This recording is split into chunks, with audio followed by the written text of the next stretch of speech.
some news from Santa Fe and the governor's office on housing in New Mexico. And since I always talking about housing and what's going on with housing in the Albuquerque area in particular, I thought I'd address this because there's some interesting things in here I want to point out. And so what this was the governor signed an executive order creating an affordable housing investment council.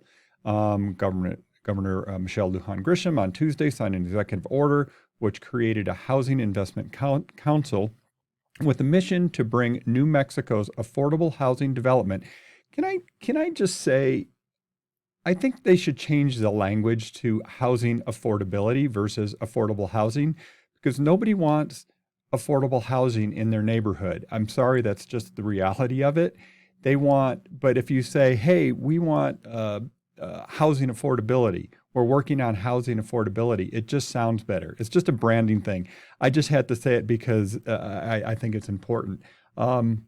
Anyway, affordable housing development up to the pace to meet the demand of the state. The council's work will begin at a crucial moment. Well, we really needed this probably 5 years ago, but anyway, as average rent in the state has increased by 70%. Actually, that must be behind. It says increased 70% since 2017, but in Albuquerque, it's actually increased 80% since 2017 for a two-bedroom rental unit. So let me pull up the actual order. And I want to point out a few things in here, which I found interesting. So it's an executive order, establishing this council to basically what they're going to be doing is getting together. They're bringing together experts in a whole lot of different areas to look at housing and how the state can address it. So first off, if you think this is going to happen anytime soon, no. They're supposed to give a proposal by January of 24. So don't hold your breath.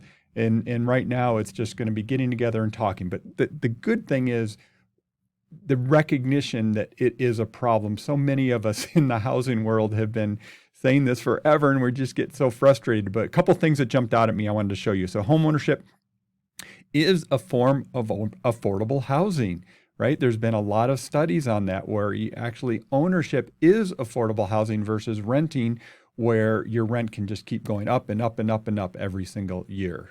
Let's see, housing development is not kept paced with the population growth, housing needs, and the loss of affordable units. Well, we've, again, all of us in the housing industry that deal with this all the time have been saying this for years, and we know that. And there's many reasons for it. We're not going to get into that here, but it's good to see they've really acknowledged that. This is interesting. So they have reports that showed a need for 15,500 affordable units to house a number of people living at 30% or below the median income level. Basically saying, affordable housing for people at the lower economic levels, we're super short, very, very short. And there's no surprise for me on that for sure. Let's see, a couple other things. And there's a lot of other things talking about a lot of the other challenges, homelessness, disparities with race in home ownership and addressing that.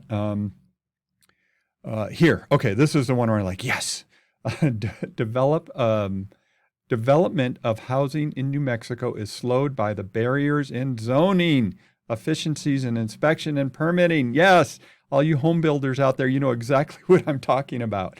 Home builders and developers, anybody, or even, multi-unit for sure, right?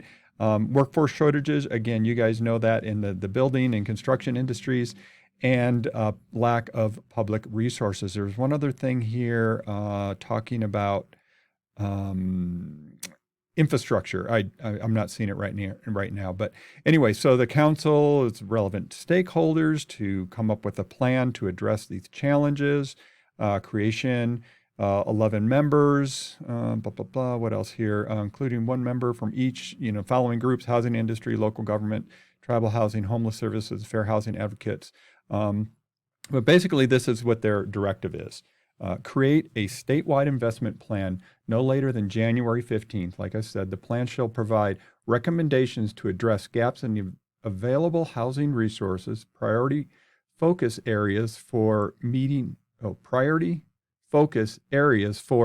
the state's housing shortage, That was a strange sentence. Anyway, inefficiencies in regulatory and there we go. Inefficiencies in regulatory and zoning that impact housing development.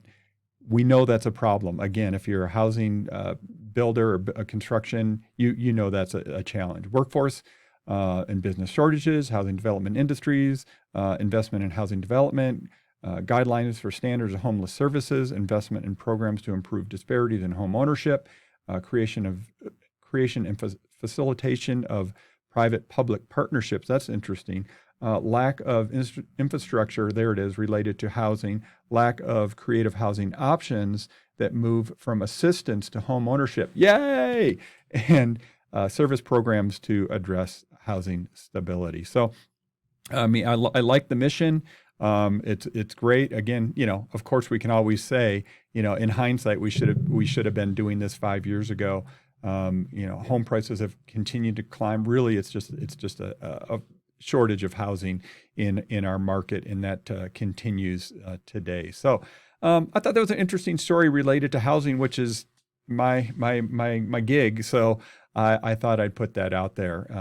I am Tigo Venturi with the Venturi Group of Real Broker in Albuquerque, and you can reach us at 505-448-8888. Take care.